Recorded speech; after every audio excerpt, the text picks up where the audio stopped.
Here we have a new 2024 Hyundai Tucson hybrid. Now this one comes in the blue trim level with all-wheel drive and Serenity White Pearl.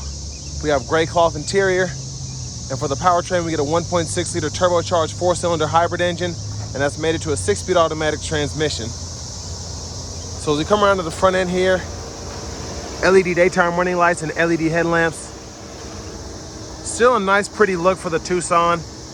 I believe we're gonna get a slight refresh for the 25 model year. Coming around the wheels here, these are gonna be 17-inch alloy. And for this to be a hybrid, I really like the design. And we get passive keyless entry on the front, one-touch automatic up and down windows for the front, regular power windows for the back, rear window lock there, power door lock controls, power mirrors. Hood releases there. You get a manual tilt, telescoping steering wheel. And then here's our power driver's seat with two-way power lumbar support.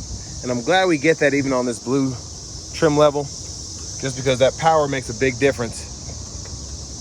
Before we check out the rear leg room, as I have the seat up front adjusted for someone of my size, I want to give a big thank you to Hyundai of Cool Springs for allowing me to review this Tucson hybrid today.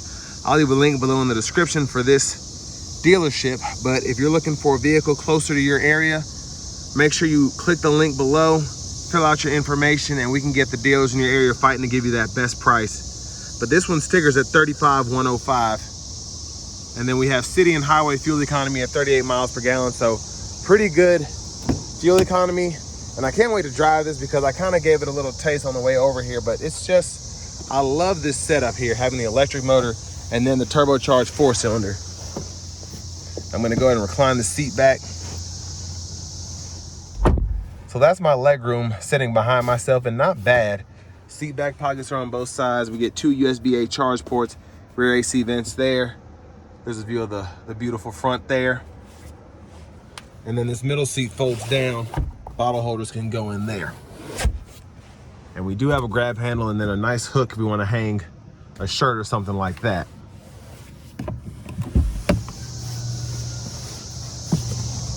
But we're gonna make our way towards the back of the vehicle. Fuel cap there. And then as we come around to the back end, still a nice sophisticated looking rear end there. Look underneath the vehicle, there's the exhaust. And I didn't like the back end when it first came out, but it's definitely grown on me. And I love that in the blue trim we get the power lift gate as well. And behind the second row, tons of space really. And then top tethers are there for the car seats, and we can fold either side down by pulling that lever. Then there's a 12 volt here. And then tire inflator kit, and then we have the cargo shade as well, which we can kind of just slide in there and use.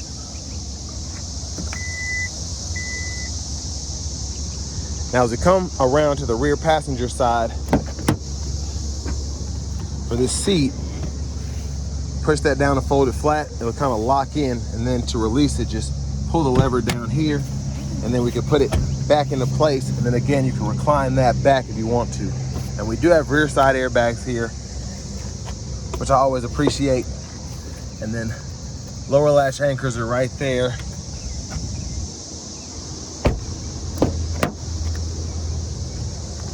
Now up here we have our manual front passenger seat.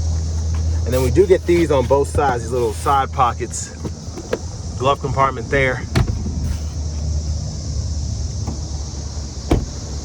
And then as we come back around to the front, just gonna take a quick look in the engine bay.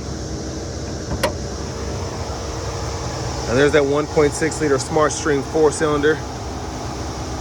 And it's an interesting powertrain that I really like, because you have the torque from the electric motors, you also have the torque from the turbocharged 4-cylinder, but it's meant to be efficient, so you can kind of, depending on what mood you're in, can affect your driving style. But vinyl wrap steering wheel here. There's the horn. Now here to the navigation, I believe this is a 10.25-inch screen. There are the hazards there. Cut the fan speed down a little bit. Now, home page is here, navigation menu. I love this hybrid view because it shows you energy flow, the electric motor used, the fuel economy on average. And then we do have Apple CarPlay, Android Auto wired along with our AM, FM, and XM radio, so we can go between those there. And then volume right in there. You have a few shortcuts here, which are nice. That favorites button there. And that's kind of our view there. There's that kind of quiet page, if you will. Now for the backup camera, guidelines follow you as you turn the steering wheel, and if you listen closely, you can kind of hear that backup noise you get because this is a hybrid. I had a, what was it, a 2021 Sorento hybrid, had the exact same chime, and it was actually pretty loud. But down here, dual zone automatic climate controls. We can set the auto there, cut the whole system off there, adjust fan speed, fan direction. And then down here we have a USB-A 12 volt, another USB-A. Now that USB can be used to run that wired CarPlay Android Auto. And then this is just kind of a rest station if you have something on the charger. And then the one that has the wireless charging pad, that's right there where this phone is here. 3-stage heated front seats. You get that parking camera, you can pull that up, downhill brake control. And then we have our center differential lock as well as our drive modes we can adjust there. And we do get 4 drive modes here, include Eco, Sport, Smart, and then Snow. So I'm gonna have it set to Eco for now. And then we have the push button shifter for the 6-speed, so park, reverse, neutral, drive. And then we have an electronic parking brake, pull up to engage, hit the brake, press down and disengage, automatic brake hold there. Center console, cubby space, pretty deep pocket there actually. There's a look at the back seat from up here. And over here, lights there. And we actually have rear seatbelt indicators, which I like having those. And vanity mirror. Now, I'm surprised that we just have the regular halogens here instead of the LEDs, because in the 48 grand calligraphy Santa Fe I just drove, we had those, but it was interesting. Blinkers, high beams.